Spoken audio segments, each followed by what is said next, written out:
Alzheimer's is one of the chronic degenerative diseases that is in epidemic increase, along with cancer and heart disease and diabetes and obesity, and frequently almost always due to the same underlying causes.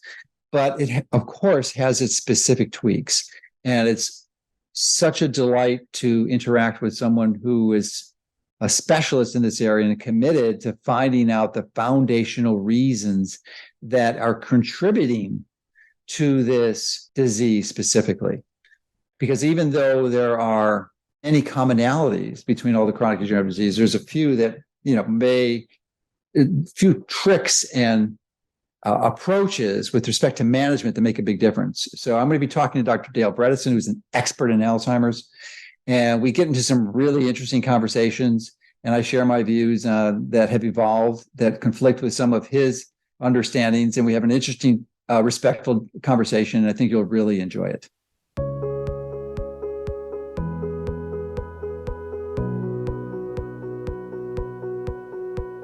People have not known what's causing this disease, and it's often said, we don't know the cause, and there's nothing that prevents, reverses, or delays. Nothing could be further from the truth. We know that there are many contributors, and of course, anything that damages mitochondria, part of that. Different infections. What we now see from the research is that Alzheimer's disease fundamentally is a network insufficiency. You have this beautiful network of about 500 trillion synapses.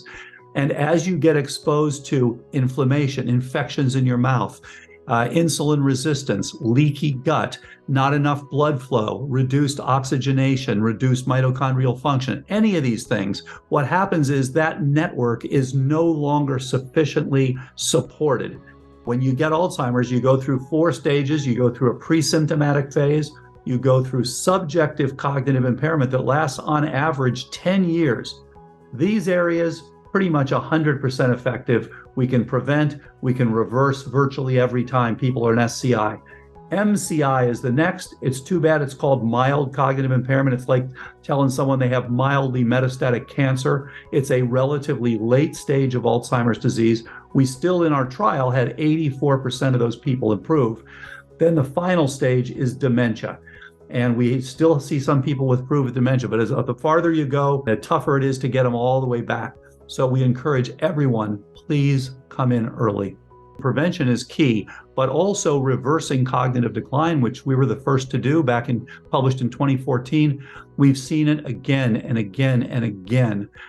When you're doing the right things, when you're attacking the important drivers of the process, you see that.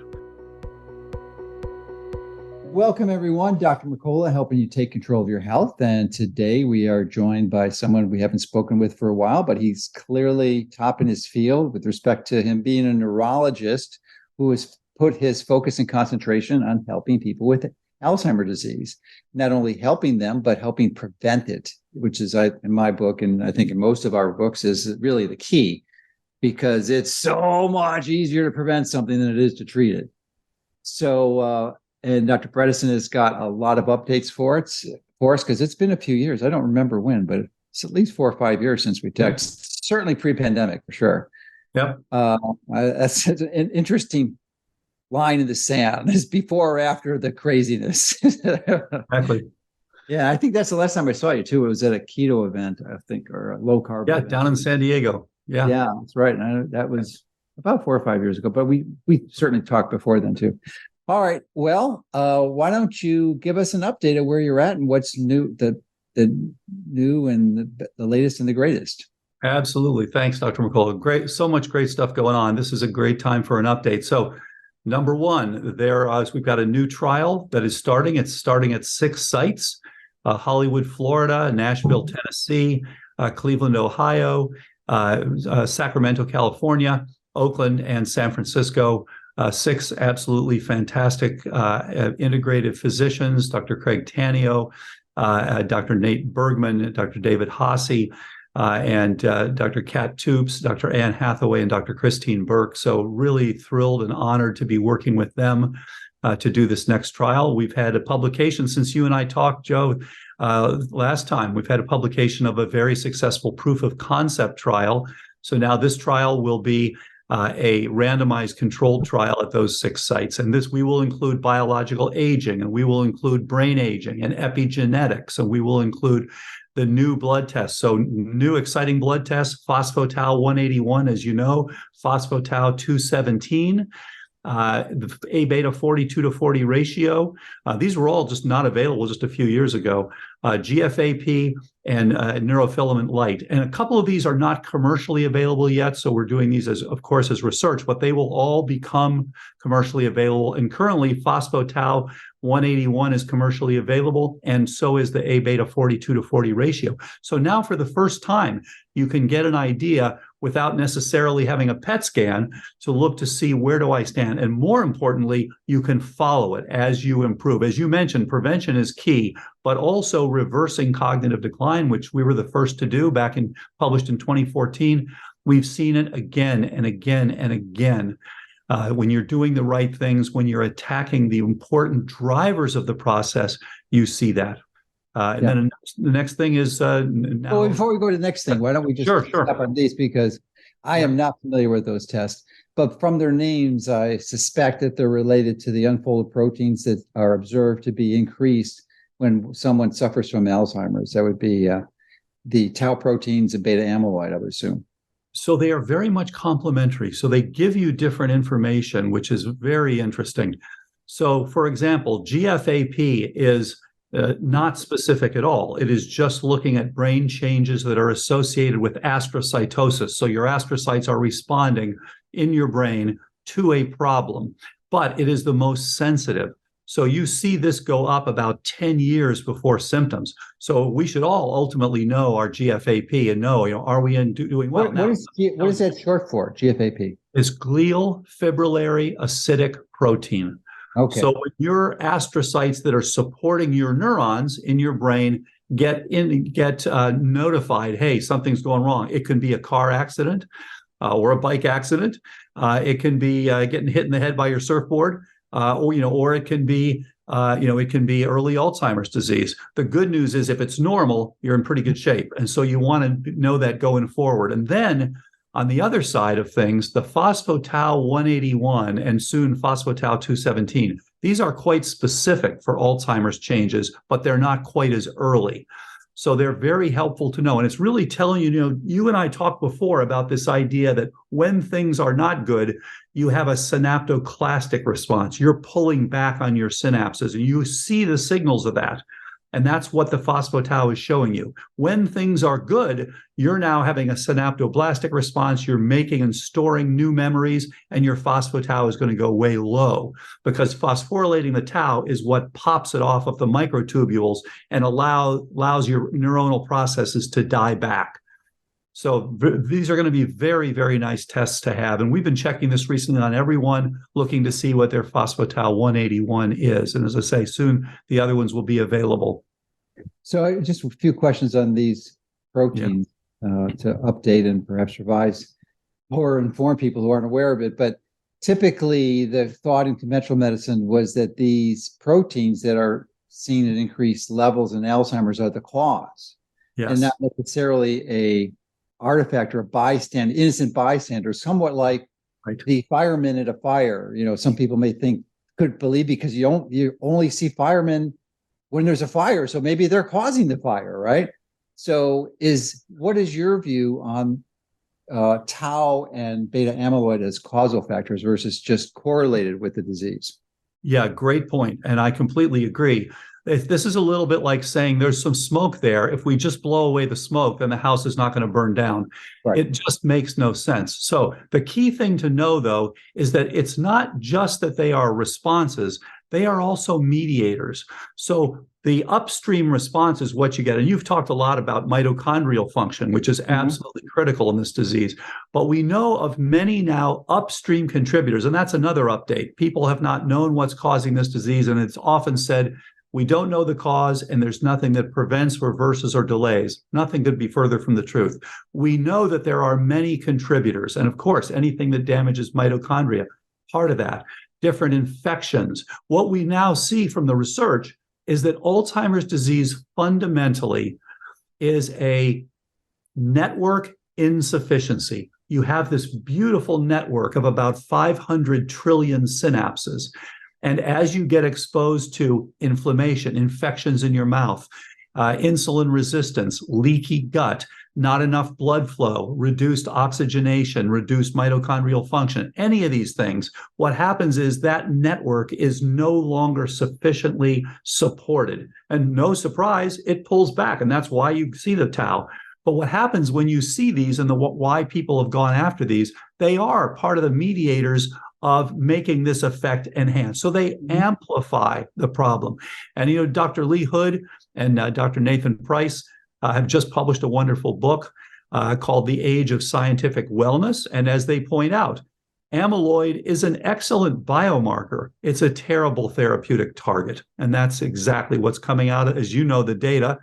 And you've spoken about this, things like lecanemab. Unfortunately, lecanemab was just recommended by the panel for FDA approval. But I know. Is that recent? Yeah, just last week. Yeah, last couple of days ago, literally, they recommended approval 6-0 because it slowed the decline. Now, here's the thing that they didn't say, which they should have said. What are the things that performed better? This doesn't make you better. It doesn't keep you the same. It slows the decline by 27%. That's it. It slows the decline by 27%. So what worked better in their trials? Number one, ketones alone worked better than this drug. Number two, extra virgin olive oil alone in a trial worked better than this drug. Number three, what's called combined metabolic activators, 4 different things that include some carnitine, some nicotinamide riboside, things like that. Again, supporting energetics. This is about energetics and inflammation. Those are the 2 big players. And then, of course, the protocol we developed worked the best of anything. And we've got people now over 10 years who have sustained their improvement. So, yeah, I agree with you. It's sad that this drug has been recommended for approval. So why don't we highlight some of the biggest points in your protocol? Because that is what you're promoting. That's what you're teaching. And you've got a lot of clinicians who are actually implementing this protocol at this time. So what would you perceive as some of the biggest points of the program in the protocol? Yeah, this is a great point. And we can talk about, specific people and how much better they've gotten, et cetera. But so there are 2, as I mentioned, 2 major players.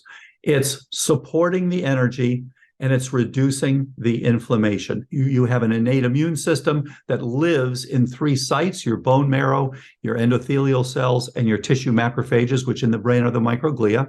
So we want to drop down that innate response, very much like what happens with COVID.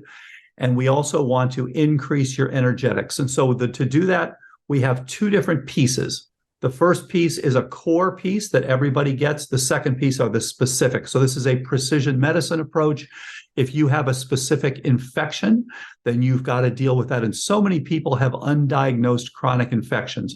They may have, for example, P. gingivalis, which does work its way into your brain from your oral microbiome, or T. denticola.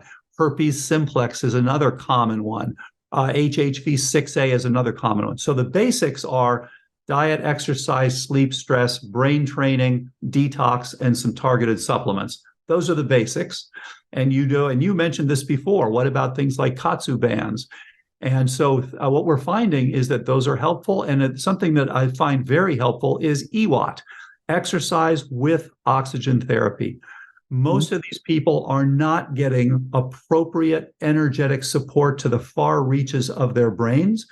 And so some people like to use HBOT. I like EWOT just because you're getting the blood flow as well. And you're getting not such a non-physiological amount of oxygen. And we've had some tremendous results with people on this. So I really like that one. But getting people appropriate plant-rich, mildly ketogenic diet, and you've talked a lot about linoleic acid and its problems. You want that plant-rich, mildly ketogenic diet with a good omega-3 to omega-6 ratio, a good polyunsaturated fats, monounsaturated, of course, and low unsaturated fats, of course, and no dairy, the usual, no dairy, no grains, and no simple carbs. That's the approach that has worked the best. We call that KetoFlex 12-3, and I'm really appreciative. Nutrition for Longevity has now launched it, so it's really easy. People have said to me, oh, I can't get this. You can actually now get it from Nutrition for Longevity. Just go on KetoFlex, KETOFLEX123.com. You can get these direct to you. It's really easy. So there are a lot of things that are making it easier for people to get better outcomes. Then the specifics, as I mentioned, are typically chronic infections that are often undiagnosed. Sleep apnea, by the way, another common one that comes out in people. So many people, as you know, about 80% of sleep apnea goes undiagnosed. It unquestionably contributes to cognitive decline. You reduce your oxygenation, you reduce the energetics to your brain, you increase your adrenaline while you're sleeping, et cetera. And then toxins. And the toxins have been inorganics, organics, and biotoxins. Everything from air pollution. And thankfully, it sounds like you guys are far enough south. You didn't get a problem with the Canadian fires. No, never did. You know, it's interesting. The Canadian government actually had an order that smoke could not go across the border. It didn't have a COVID immunization, so that was stopped at the border, thankfully. Crazy. Yeah, this has been very unfortunate. You know, we've had the California fires in the past, and now, unfortunately, the East Coast is suffering with this air pollution. It's unquestionably a contributor to cognitive decline. And you mentioned COVID, and it was really interesting for me to see, you probably saw on the Apple News feed, literally the last 2 days, almost identical to what you've been talking about in the last couple of years, where they're showing what's come from Wuhan, they're showing the furin cleavage site, they're showing the gain of function. All the things that people have been suspicious about are now coming out in this report, which I thought was really enlightening. All the stuff that's been denied. Yeah, I wrote a whole book on that. It was about COVID. But since we last spoke, my thinking has evolved quite a bit in my understanding of health and medicine. And it has evolved to the point where I've come to disagree with your statements about polyunsaturated fats and saturated, because I now believe, and so there's one, and then I'd love to hear more. Oh yeah, so I don't believe there's such a good thing as a polyunsaturated fat. I mean, you could have some, you can go up to 2%. I think the biological optimum is probably about 1%, even lower. I currently have, this is omega-6 now. Oh yeah. Omega-3s is a different deal, which I'm still seeking to get to the core of, but I'm unequivocally confident that omega-6 is. In fact, I'm in the third round of peer review now for a review paper on this to nutrients. Just spent the first 4 hours this morning writing a 3-hour rebuttal to one of the reviewers. So I think it'll get published. But the studies that were done to support that omega-6 is an essential fat were done by the Burrs. It was a husband and wife team in the 30s, and there's been subsequent studies that disprove that, because the way they implemented the study is they gave them no fat. No fat. No fat is not a good approach. You need some, but it didn't cause some skin deficiencies. There were mice. The studies were mice, so it caused problems with their tails. But they could easily be remediated with certain nutrients or even small amounts of omega-3. So it's questionable at best that omega-6 is essential, and it's all a moot point anyway, because unless you're getting a laboratory diet, it's literally physically impossible to eat food and not get any omega-6 in virtually every food. Water, even watermelon has omega-6. So it's impossible to not get it. So you're gonna get it. I personally get less than 1% omega-6. Why? Because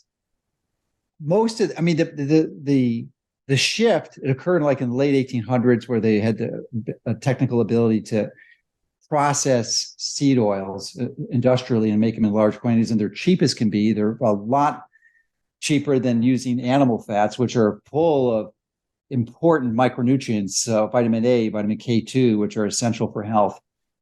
So they're cheaper and they're being used, and the levels of this type of fatty acid in our tissue is increased by about 25 times, 2,000%. So Yeah, and so I mean, you do that on any nutrient, and it's going to be potentially problematic. But with the omega-6 polyunsaturated, the PUFAs, other name for them, is particularly problematic because they get embedded in the cell membranes, and not just your cells, but also your mitochondrial cell membrane, specifically the mitochondrial membrane, and cardiolipin, which is a really important fat. That's the only place it is in your body is in the mitochondria, and it's in some of the complexes. So when you got this highly perishable fat, like that's literally a time bomb waiting to be ignited by iron, you just set up this whole problem of lipid peroxides, like 4-HNE and malondialdehyde and glyoxal, and a whole variety of others that just destroys the surrounding tissue. So, there's a lot of studies. I sent you a few links to some of them that really note a strong correlation. I don't know if there's any causal studies been published between because it's just hard to run. I mean, one of the rebuttals I did in my review paper was he says, well, linoleic acid has to be good. 15% of it is in breast milk, so it's got to be safe. And so it took me a few hours to find it, but there was a study done in 1959 that literally in 3 days increased the linoleic acid concentration in breast milk from 8% to 40% just by feeding them like pure soy oil and corn oil. Yeah. So it's what's in the breast milk isn't a sign of that, but this is the type of thinking that goes on in a lot of the scientists out there. Yeah.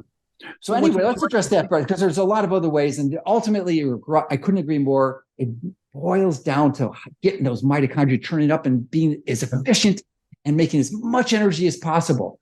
And we got to talk about NAD and nicotinamide riboside, because I think it's a better solution. But let's finish this one up with linoleic acid, because I was so looking forward to discussing with you. So let me ask you, where do you like to see the omega-6 to omega-3 ratio? Well, I think I'm not a big fan of the ratio. I think PUFAs are problematic, and you got to keep them low. So there is no amount of omega-3 that you can take to offset a 25% LA content in your tissues. It just isn't. You just have to get it down to low. So adding additional omega-3s is going to make the problem worse, because it's also perishable. It's actually more perishable than omega-6, but it's stored a little bit differently, so it's not as easily oxidized. But I think 2-to-1 personally. That's what I'm doing, 2-to-1. So I have less than 3 grams of omega-6 per day in my whole diet, and then I have about 1.5 grams of omega-3. Okay, that makes sense. Yes, and we typically look the same thing, anywhere from 1-to-1 to 4-to-1. So 2-to-1 is perfect, right in the middle. Okay. The thing I worry about is when people are less than 0.5-to-1. Of course, it's associated with increased bleeding. That can be an issue for some people. And then where do you like to see, or do you like to look at the omega-3 index?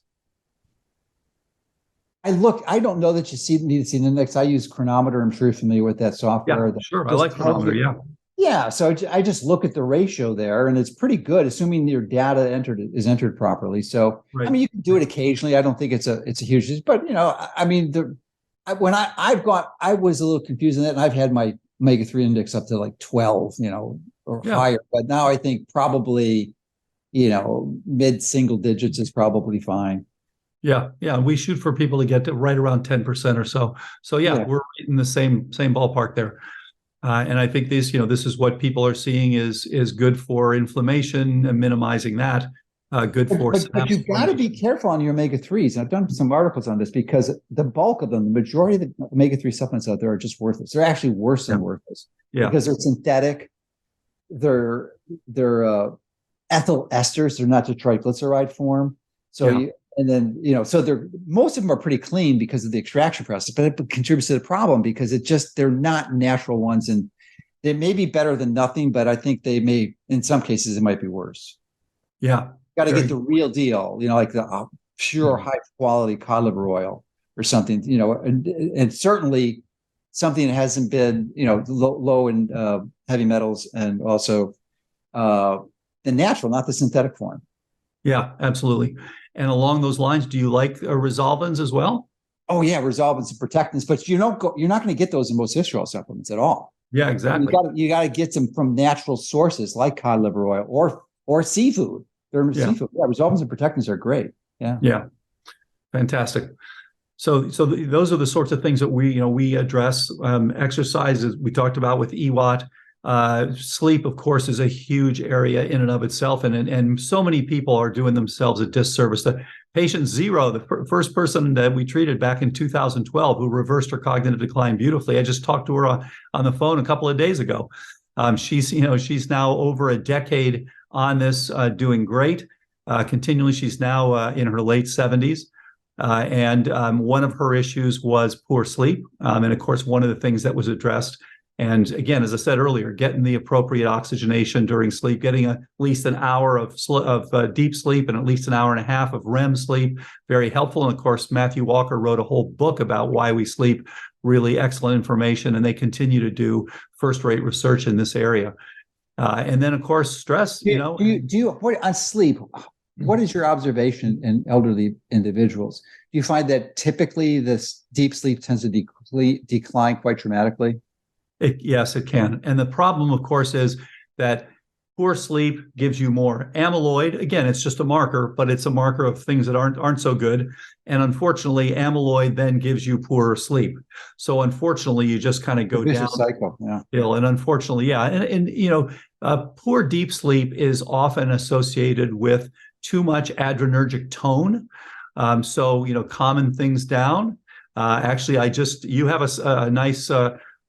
a nice sleep pill with some melatonin in it and several other nice things, which I just took a few nights ago. Very helpful. So thanks for putting that together. I think all of us can do better with our sleep. Again, I think all of us can do better with our cognition.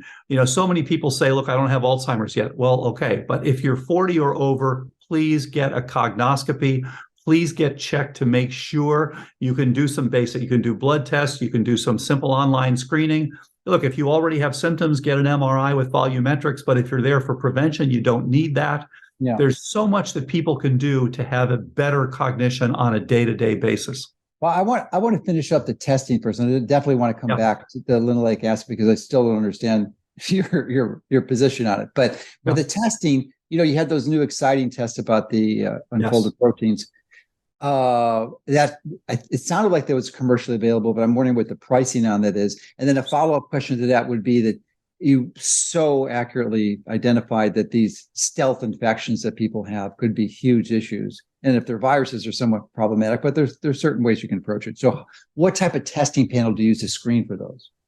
Yeah, great point. So the point of the ones that are commercially available, you mentioned the ones that are unfolded protein related. So p-tau 181 is commercially available. And that's not an unfolded protein?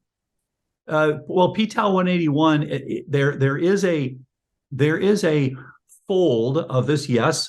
But the p-tau itself is you're basically phosphorylating the tau, which pops it off the microtubules so that you now are declining. So it's part of signaling, but you're absolutely right. It also it gives you prions. So these things become prionic because they are unfortunately part of the amplification of the signal for pulling back. So that one's commercially available. And then also the 42-40 ratio is commercially available. Are these like $1,000 a test or what? Okay, so yeah, great point. So the p-tau one is a couple $100. That's not so bad. The 42-40 is several hundred from Quest, but is over 1,000 from the one called Precivity. And the reason Precivity has essentially shown that there is a relation between what you'll get on your amyloid PET scan and what you'll get from their blood test. And they include your age and they include your ApoE4 ratio, ApoE4 status. Do you have no copies, single copy, double copy? That's a critical piece. Everybody should know their ApoE status. So that's absolutely part of the genetic part of the blood tests. And then, so you're right. And to be fair, I think they priced it, too high. It's something like $1,200. And their argument is, well, it's less than a PET scan. Well, yeah, but there are multiple other blood tests that you can get now, so that you don't necessarily need to do that.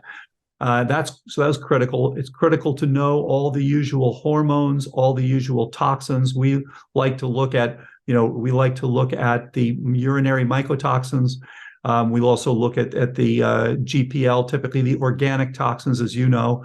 And then, of course, you want to know your metals and you want to know your exposure to air pollution. These are all critical to understand. You want to get a look ultimately at this amazing network that is supporting your synaptic network. And you need to understand this. If you've got problems with biotoxins, they are basically reducing your network size. They're reducing your synaptic network.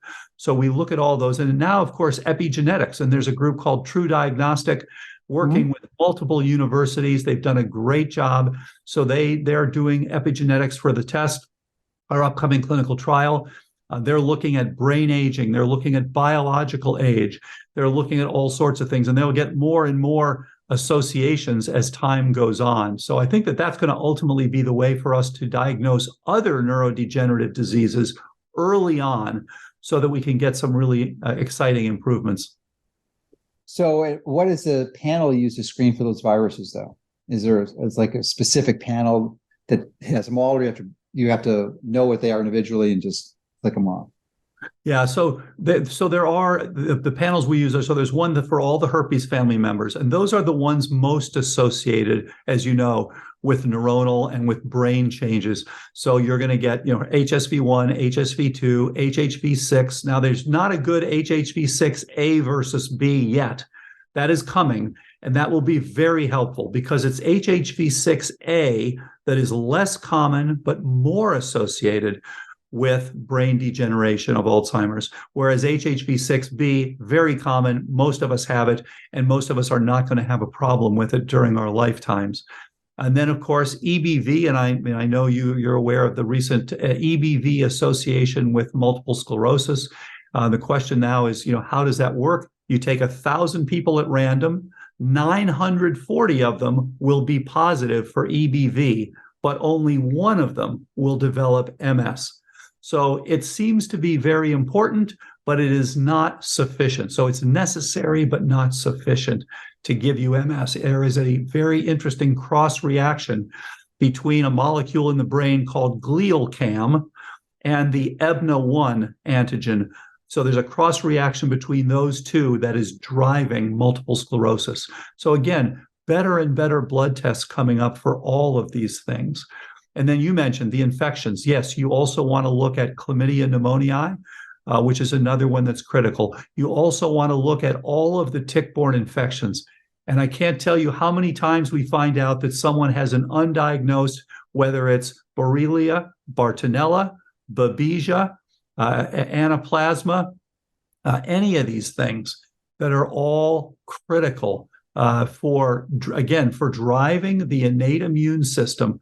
Very much, you mentioned COVID earlier, very much like that. The difference is, of course, COVID does it quickly and Alzheimer's does it slowly.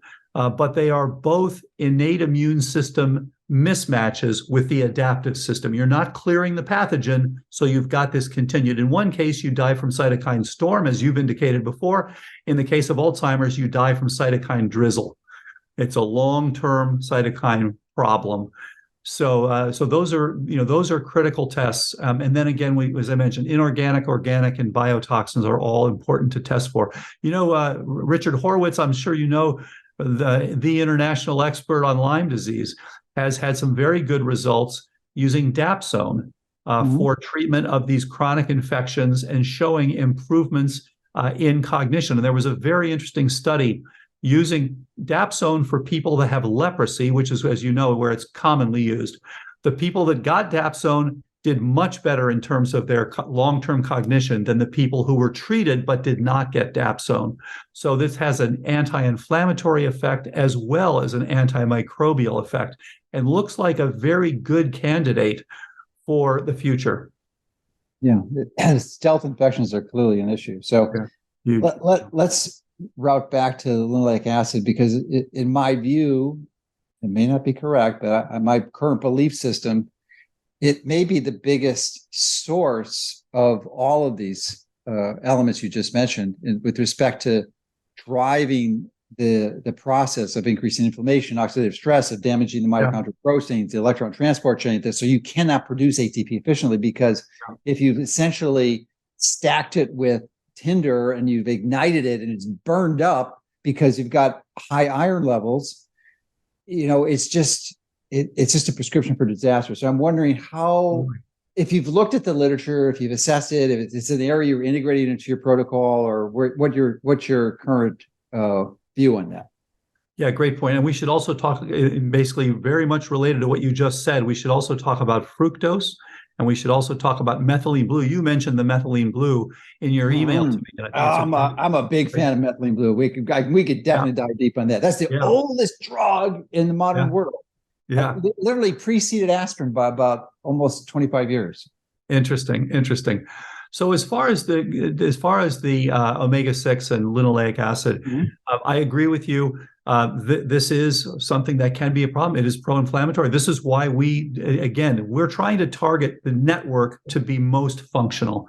And part of that is we like to see the omega-3 index somewhere 10% or so, and we'd like to see the 6-to-3 ratio being 1-to-1 up to 4-to-1, but no higher. And as you know, the American on average is about 15-to-1 or so, because we tend to get so much of that omega-6. I think people are beginning to come around and realize that this is not such a good thing after all. The simple solution, without having to spend a long time counseling people, it's just the number one rule is no processed foods. Yeah. That's where it's all at. It's all in the processed foods, which is a challenge because it means you've got to make your own foods. But it will solve it. And, that includes restaurants, because a lot of people confuse, if I go to a restaurant, then all bets are off because it's a restaurant. I don't have to worry about it. No, this is just as bad, if not worse. Yeah. So now, do you tell your patients, okay, you can go to a restaurant once a month, once a year? Do you have a threshold, or do you just tell them? No, I have no threshold. It's individual. If I had my druthers, I basically avoid them like a plague, or bring my own food. Or there are foods that you can eat there, like most beef, even if it's commercially grown and loaded with Roundup and CAFO beef and fed grains their whole life, it's still going to be relatively low in linoleic acid. So that's a safe one. A lot of seafood is, unless it was farmed. Vegetables, white rice. I mean, there are things you can eat there that won't be a problem. But any salad dressing, any sauce, they're all made with seed oils. You just got to be careful. And the caution or the recommendation I make to friends if I go out with them occasionally, and I'm typically either I bring my own food or I don't eat at a restaurant. Wow. I tell the server that, listen, I show him my phone. I say, I've got 9/11 on speed out here. My friend is deathly allergic to seed oils. If he gets anywhere, that you do not want the ambulance here because it's a bad thing. You just cannot. So you got to go back there and talk to the chef or the cook that he cannot even see it. It has to be butter.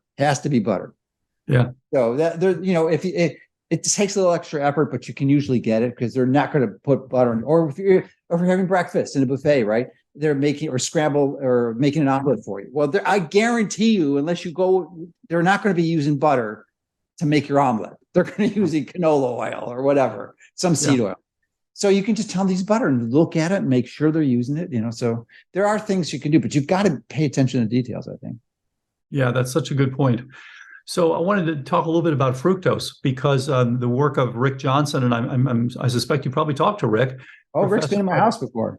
Oh, fantastic. Good. Yeah. So he's a professor at University of Colorado, just published a wonderful paper about 2 months ago. And actually, Dave Perlmutter and I are both co-authors on that paper. But it's really the long-term research of Rick Johnson and what he's shown beautifully. You talked about the mitochondrial function.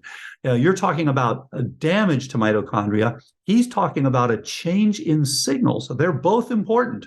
So as he points out, when you get that fructose, your body is literally responding to it, saying, winter is coming. We are going to store fat and we're going to turn down your ATP by about 15%. Well, when you're right on the ragged edge of getting enough energetics, then turning down your ATP by 15% is the last thing you want and is associated with cognitive decline. And I thought one of the things that was really striking, Rick put together a whole table looking at all the relationships, changes in PET scans, changes in blood biomarkers. In each of these cases, what happens with fructose is the same thing that what happens in Alzheimer's disease.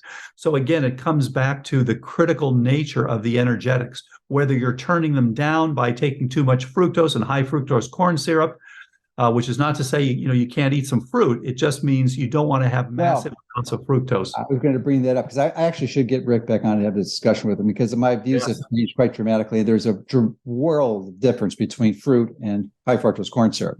Absolutely. Because fruit or fructose in the form of fruit, and just to let you know, I'm not low carb anymore. In fact, I eat about 500 grams of carbohydrates, mostly fruit, mostly ripe fruit. So fructose from fruit actually activates pyruvate dehydrogenase, which, as you know, is you have to have that enzyme be active if you ever hope to have glucose metabolized and broken down to pyruvate and have that pyruvate metabolized further to acetyl-CoA, so it goes into the mitochondria to be burned as efficiently as fuel. Yeah. If you don't activate that, if it's shut down, you've got a problem, and it goes down, and you get the Warburg effect. You get production of lactic acid, and the glucose seeps out because there's just too much of it. It's not being used. So the other point of contention I have on it, because I've studied this, I know Rick's big into hibernation and torpor. Right. But my understanding now is that really what causes that is the polyunsaturated fats. That's what causes torpor. And that in addition to some of the inflammation that can happen when you have fructose from high fructose corn syrup, because it may be metabolized in a way that there's some filtered long chain starches that aren't broken down in your upper intestinal tract. They make it to your intestine. As you know, we've got 10-to-1 bacteria more than we have cells in our body, and that if you have a higher percentage of gram negatives, that those are going to multiply and die eventually. And the gram negatives have the endotoxin cell wall, which contributes to increased serotonin and inflammation, leaky gut, potentially sepsis. It's a mess. So that's why you have to differentiate between high fructose corn syrup or processed foods and real food from fruit. I remember the last conversation I had with Rick, he was not opposed. In fact, he was somewhat surprised, I think would be my memory of it, that fructose from fruit didn't seem to cause this. Yes, and it makes perfect sense. Well, look, the interesting thing to me is, we are frugivore. We descended from frugivores. So if you look at all the things, that was the thing that was driving the simians that we descended from. The problem we have today, of course, is that our fruit has been bred to have a much higher sugar content. That's the one issue. But the good news is, of course, it retains the wonderful fiber. And as you pointed out, it doesn't give you that effect that high fructose corn syrup and processed foods does give you. Yeah. And the other issue, though, again, are you familiar with the Randall cycle? The Randall cycle. No, tell me about the Randall cycle. Okay, the Randall cycle it's a metabolic switch, and it essentially it's just like a switch on a railroad track. So that when you've got the fuel coming down, you got fat and carbs; those are your only fuel. That you can burn protein, but that's beyond foolish to do that. So it's either fat or carbs, and how is your cell going to decide which one to burn? Well, it's the Randall cycle, and there's a threshold of fat, and it depends on how metabolically healthy you are, but it's about 30 to 35% is the cutoff point. So if you have more than that as fat, that switch kind of shifts it over to fat metabolism, so that you're burning fat in your mitochondria rather than the glucose, and the glucose gets shuttled down in glycolysis, and then the excess goes out into your blood. So if you have a lot of fruit and you're having a lot of fat, that's not a good idea, because then that can lead to diabetes too. Right. So you've got to be careful with that throttle switch, and you make sure that, if you're obese or you're diabetic, that threshold, that Randall cycle might go down to 15, 20%, not 30%. So to keep your mitochondria open so that to the glucose that can come in, because then there's other thing called, I don't know if we have time to go into it, but it's called reductive stress. Which, have you heard of that term before? Reductive stress. Reductive, not oxidative stress. It's actually what causes oxidative stress. I see what you're talking about. So it's essentially the opposite of oxidative stress. Yeah. Well, where does it happen? It happens in the mitochondria when you have a backward flow of electrons from the complexes. So, and shockingly, this is at a foundational level. What the heck's going wrong with the polyunsaturated fats? Because you've got the linoleic acid embedded in the inner mitochondrial membrane and the cardiolipin and the complexes. And if they're damaged, it shuts down those complexes, and you get the backward electron flow through the complexes, electron transport chain. And normally, if it's going forward like it's supposed to in an ideal world and if you're optimally healthy, the amount of reactive oxygen species that's generated, which we all know is the big thing, 0.1%, 90.9% efficient. Yeah, incredible. Hardly any of us do that because we're full of that linoleic acid. So you get this reverse electron flow, which that's why methylene blue is so helpful, because it can help stop that. But if you go you go forward, it's 0.1%. If you go the other way with reductive stress, it's 3 to 4%, 30 reactive oxygen species, 30 to 40 times more reactive oxygen species just by backing it up, which is what we've done with the modern diet. We just loaded the mitochondria with linoleic acid, just making it a recipe for disaster, and it radically increasing the reactive. And you get into this cycling effect because you get more oxidative damage. You damage more linoleic acid in the mitochondrial membrane, and it just gets worse and worse and worse. Yeah, very interesting. And so obviously you have a big interest in methylene blue. I do. Oh man, that is a profoundly serious understatement. Interesting. And do you like it for Parkinson's, or do you like it for Alzheimer's? Or I just like it for anyone who wants to improve their health and reverse chronic degenerative disease, because it fundamentally is one of the key things to helping reduce reductive stress. Methylene blue will allow you to will facilitate electron transfer forward in the mitochondria, even though the complexes are damaged.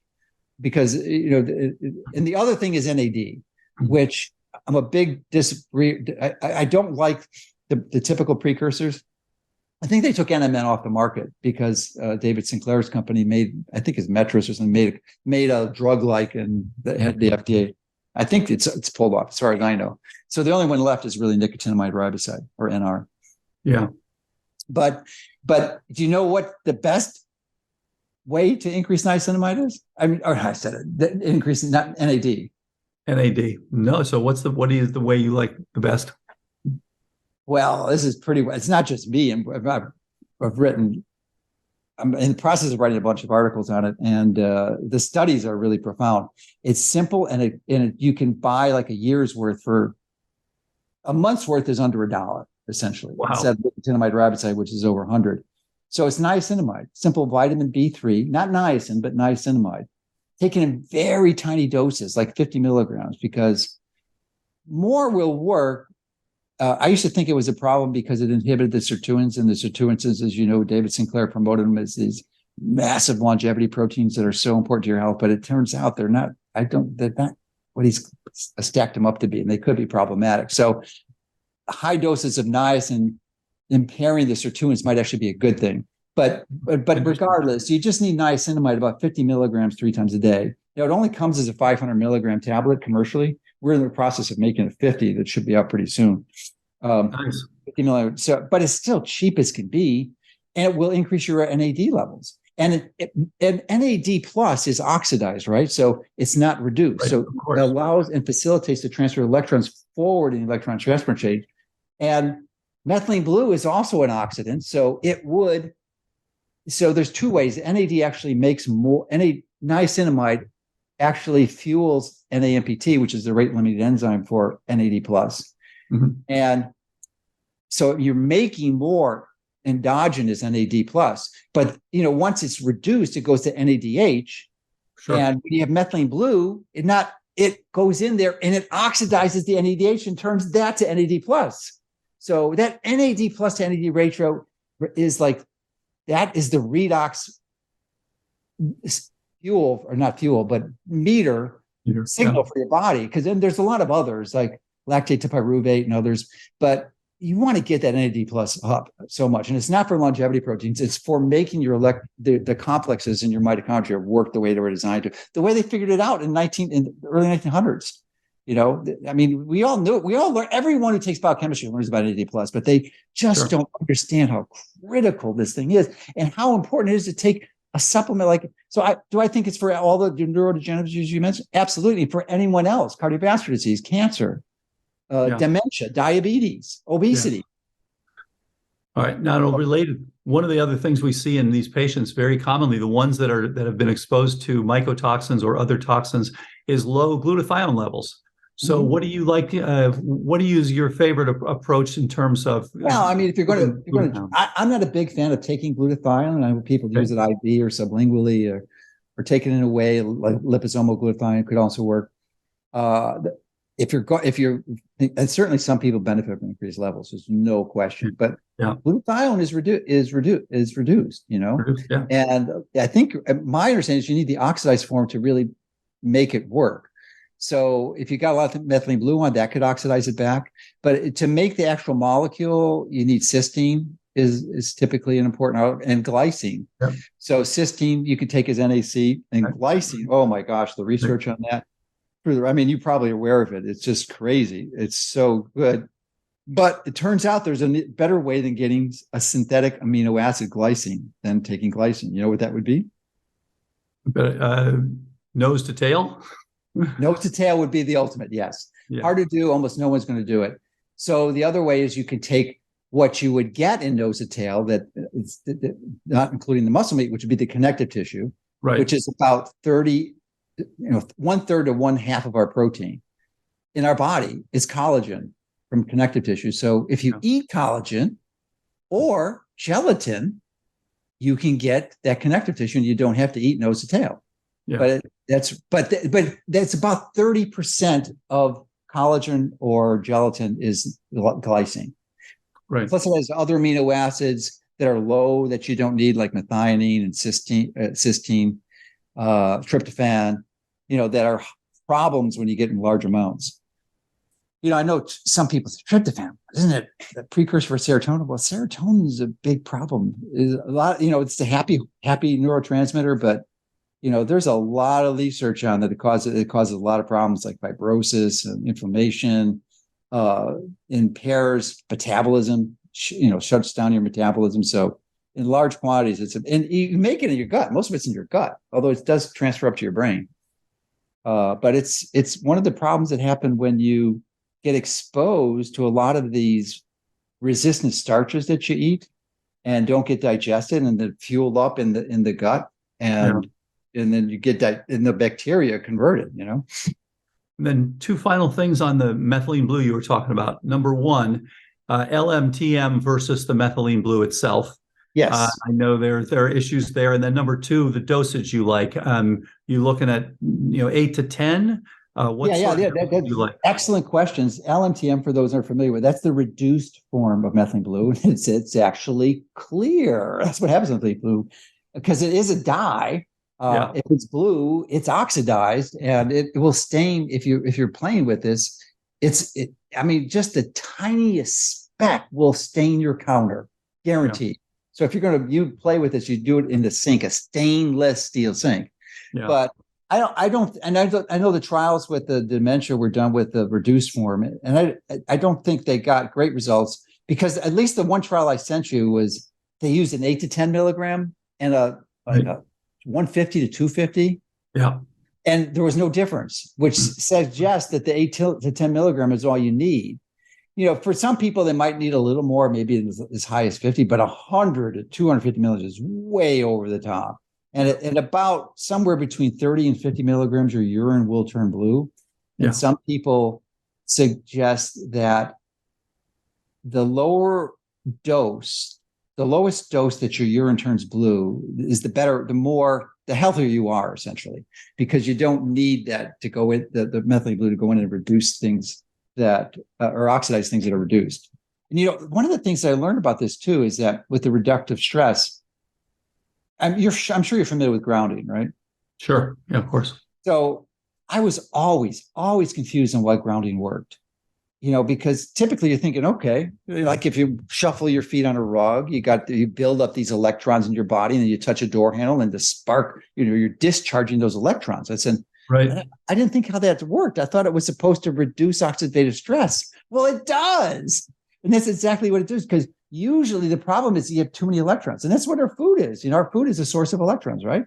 Carbs, and it passes those electrons through, passes them ultimately to oxygen, making metabolic water and carbon dioxide. But it's electrons. which are reductants. Redox. Yeah, redox chemistry. Yeah. So it's so key, and it's pretty basic chemistry. It sounds confusing, but it really isn't when you study it. But yeah, so grounding works too, and grounding can help make the mitochondria work better. Because I never knew how it worked, but it makes the mitochondria work because it reduces reductive stress. It discharges those electrons into the earth because it's grounded, right? Absolutely. Very interesting. Very interesting. So yeah, I think the dose is about 10 milligrams for most people. It seems, our environment today, to me, that's it's just almost, they're so cheap. Both of those, integrating those both together would cost $1 or $2 a month. There's virtually very few people who couldn't afford that. It's like universally available, affordable, and like almost no side effects. One side effect, methylene blue, potentially, if you took a higher dose, it's an monoamine oxidase A inhibitor. So it could potentially, that's the enzyme that's used to degrade serotonin. So if you were on an SSRI and you had high serotonin levels, it couldn't raise your serotonin levels. You can get serotonin syndrome, which would not be good. So if you're on SSRI, potentially a problem. Although I've seen many people on taking SSRIs at small doses, it seems to work, even as high as 50 milligrams a day, without any problems. But it's still potentially an issue. Absolutely. So let me mention one other thing, because the common thing is, so-and-so in my family has a problem with neurodegeneration. What do I do? There hasn't been any institute in the country or in the world. And tell yours. So we're just starting and very excited about this. Should be opening later this year or early next year. This is at Pacific Neuroscience Institute. This will be the precision. Where is that? Program. That's in Santa Monica, California. Okay. So right there in Western LA. And this will be a site, and we're doing this with Dr. David Merrill, Dr. Dan Kelly, the whole group at PNI. And the idea is to open this as a first place for a precision medicine program. So for people who have dry macular degeneration, for people who have PSP, CBD, Lewy body disease, Alzheimer's, et cetera. Again, as you said earlier, we encourage everyone, please come in for prevention or early treatment. As you know, when you get Alzheimer's, you go through 4 stages. You go through a pre-symptomatic phase. You go through subjective cognitive impairment that lasts on average 10 years. These areas, pretty much 100% effective. We can prevent, we can reverse virtually every time people are in SCI. MCI is the next. It's too bad it's called mild cognitive impairment. It's like telling someone they have mildly metastatic cancer. It's a relatively late stage of Alzheimer's disease. We still, in our trial, had 84% of those people improve. Then the final stage is dementia. And we still see some people with proven dementia, but the farther you go, the harder it is, and the tougher it is to get them all the way back. So we encourage everyone, please come in early. What stage do you think Biden's in?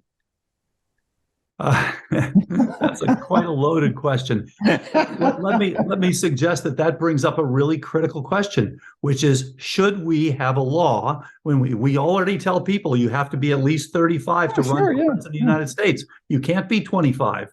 Right. So should there be? Why is there no upper limit? So I would propose an upper limit of 75, 35 to 75. Not to say that there aren't a lot of smart 80-year-olds and even 90-year-olds and some 100-year-olds. The other option is do testing and make sure that someone's sharp at 80, whatever it is. So Trump took cognitive tests, but Biden didn't. So we'll have likely next November, we will have the 2 oldest candidates ever. And whether one will be over 80 already, the other one will become 80 while he's president if he gets elected. So I do think that's something that has to be taken into account by all. And maybe you're right. Maybe the best way is just do appropriate testing before the person runs. In my mind, is somewhat discriminatory unless you do that approach, because you could literally you could be more fit mentally by 200 to 300% than someone younger, because it really depends on what you've been doing and integrating all these recommendations. And if you're doing it and there's nothing wrong, then there's no. You just have to arbitrarily, because of an age, because that's the age that most people are doing these things, that and then invariably come down with neurodegenerative challenges. Yeah. Yeah. I think this is a political issue and a biological and medical issue. Are going to be speaking at a dental event in Orlando, my part of the world. Yep. In September. Yep. Looking forward to it. Collaborative cures. Yeah. And I think that, you know this very well. The dentists have done a fantastic job with looking at oral systemic specialists to say, look, this is related to your mercury level. This is related to your oral microbiome, which affects cancer, which affects inflammation, which affects cognition, which affects atherosclerosis. It's incredible how important this is. And there are, again, there are toxicity issues, and there are also airway issues. One of the most common is poor support, so that now people are going to sleep. They've got more sleep apnea, obstructive sleep apnea. These all are critical things that should be dealt with. And we need more interaction between people who are interested in cognition and neurodegeneration and even internal medicine and those who are interested in oral health. Do you ever recommend using paper tape over your mouth at night, so to make sure that you're only breathing through your nose and not breathing through your mouth? Only for those who have no trouble breathing through their nose. For those people, I have no problem. But for many people, they don't breathe well through their nose. And so taping their mouth shut is a real problem. Make it worse. Exactly. So I think it's critical to find out that you can actually measure airway size, and it's critical to have a sleep study. Look, wearables, as you know, wearables are going to change the world. We can look at so many things now. We can look at our HRV, and we can look at our blood pressure, and we can look at our various sleep phases. And they're objective. They're objective. Yeah. So I think these are going to be fantastic, and that they'll tell you. So I think it's important to track, and I'm sure you track your oxygenation while you're sleeping. There's a beautiful paper from a couple of years ago showing just looking at the average SpO2 at night correlates beautifully with the average size of your hippocampus and other nuclei in the brain. So your oxygen's going down at night, okay, then your brain size is going down. So that's critical to get that up. Unless you're doing it intentionally. Actually, because one of my practices for biohacking is I have an apparatus that essentially replicates different altitudes, and it's done through a mask, so I can do partial pressures of oxygen. It's below 10% if I wanted to, but I usually hang out around 13.5%, 14%.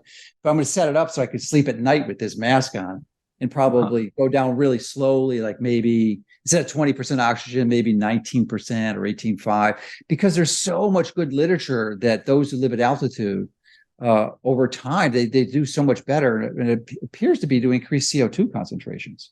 That is really interesting. So yeah, it's going to be interesting to see how you balance it, because you don't want to go too low for right. too You do not want to go too low, right? But it has to be done slowly. A lot of people like to cycle. Now, do you cycle normally? That's another thing, of course. Oh yeah. I LiveO2, which have done that nicely.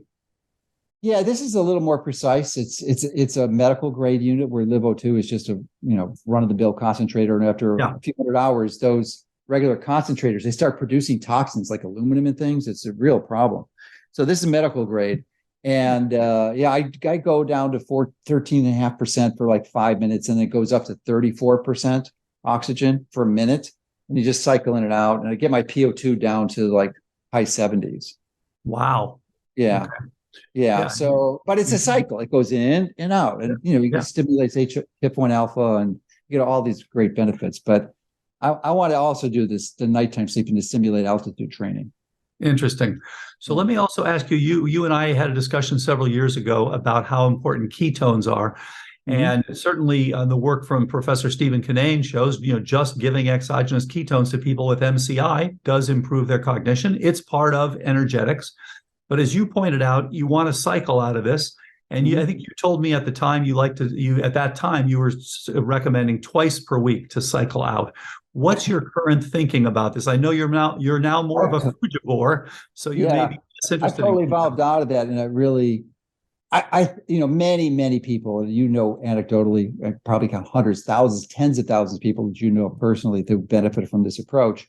But I think it's problematic, and there's actually a study published last month. No, last month. It was in May of 2023 that looked at. I think it wasn't prospective. I think it was an epidemiological. So it was correlation. It wasn't causation. But they looked at low carb, high fat, low carb, and they impacted mortality rates. And I had shifted before I saw this study, but it was confirmational or bias, but so that I found it. But the low carb, high fat had an increased mortality rate of 30%, and the high carb, low fat had a decreased mortality at 30%. So I'm just concerned about this. And here's one of the things. It's really what catalyzed it. And I didn't understand this. And perhaps you do or don't. I don't know. But I didn't. I was clueless. And I'm sure you've seen it. After the first few days of going on a fast or low carb, you'll improve. Your glucose drops. Everything is better.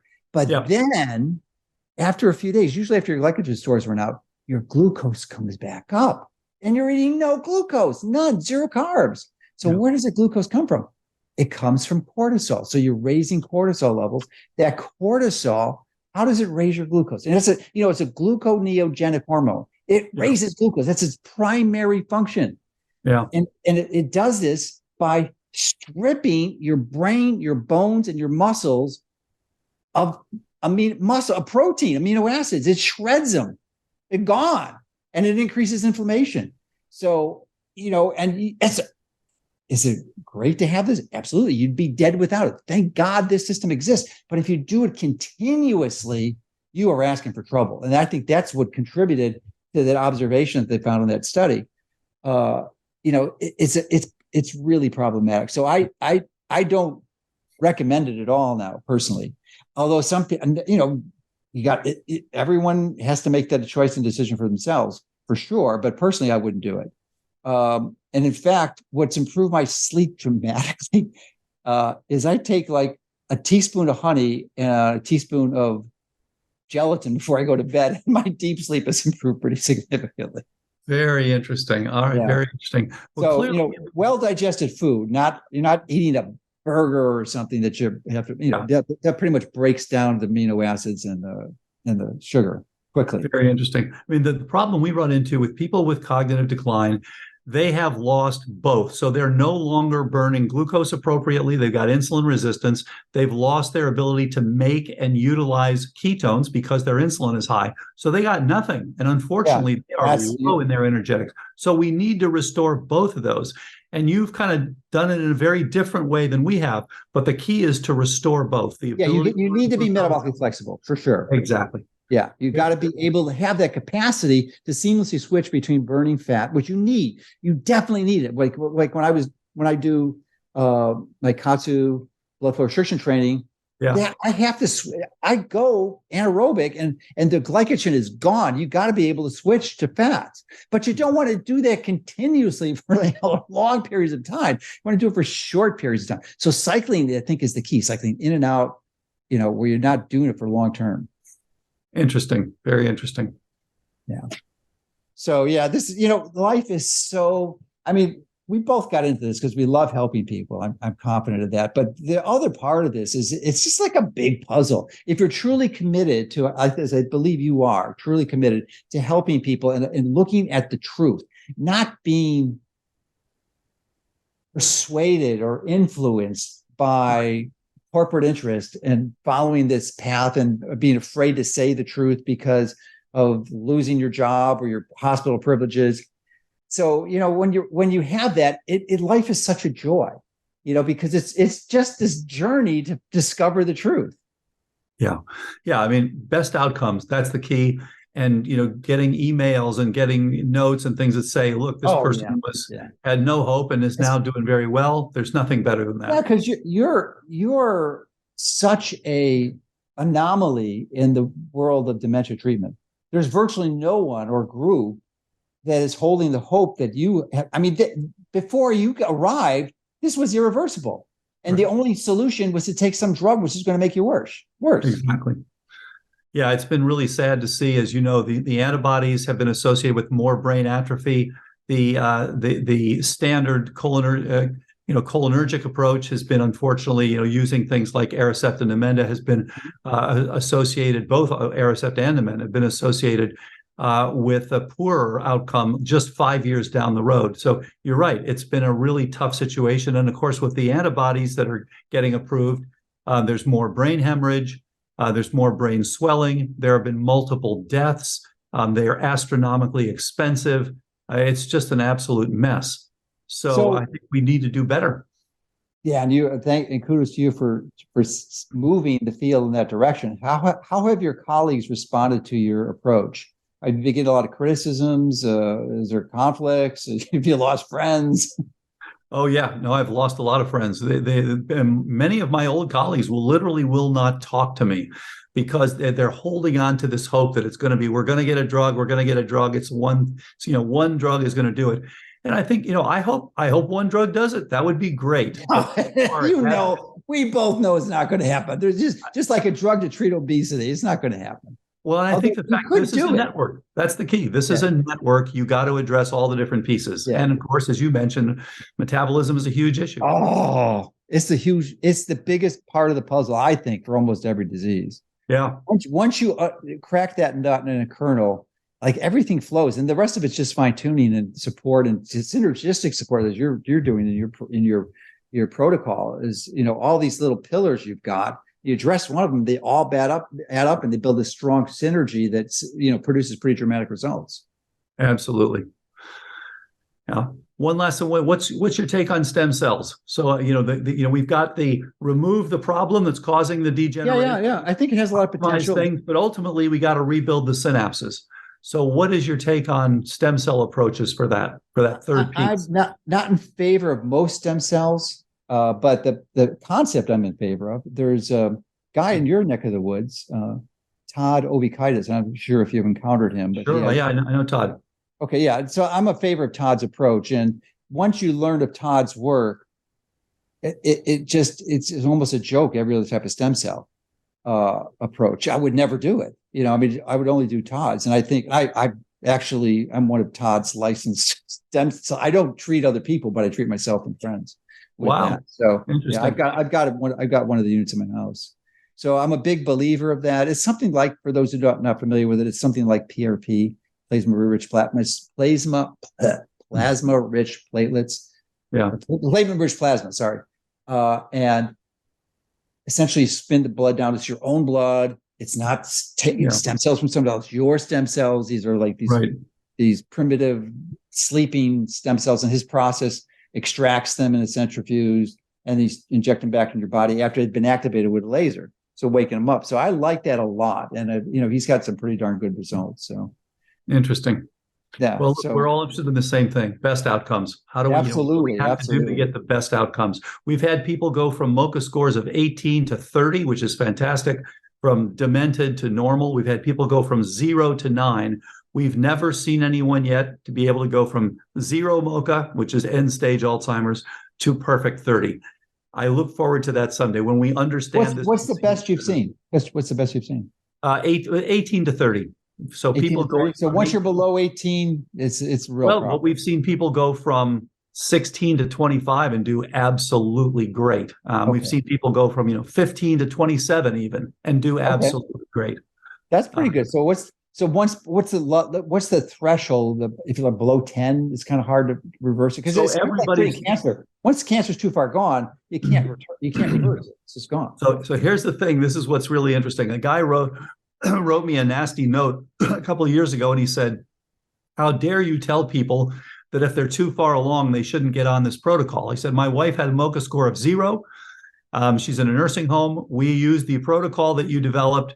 She only went up a little bit, but her symptoms were so much better. She could dress herself. She could speak again. She could engage." Good point. So I don't say there's anything, but it is much harder below 16. Okay, so 16 is again and again and again. It's harder below 16. So you're probably not going to get amazing improvement, but you could get partial improvement, which would be pretty significant for you can get some dramatic subjective improvements. Yeah. And again, we've seen people like 15 to 27. So it does happen. It's just that, just like with cancer, it is harder and harder and harder the longer you wait, which is why we encourage everyone. Look, if everybody would come in those first 2 phases, prevention or SCI, dementia would be a rare problem.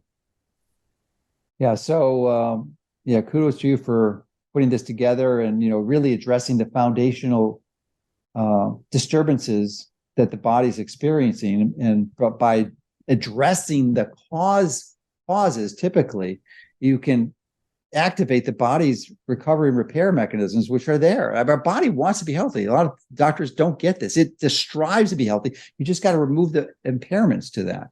And you're doing a great job with respect to neurodegenerative diseases. So congratulations. All right. Well, thanks a lot. Keep up the good work. Stay safe and well. All right. You too.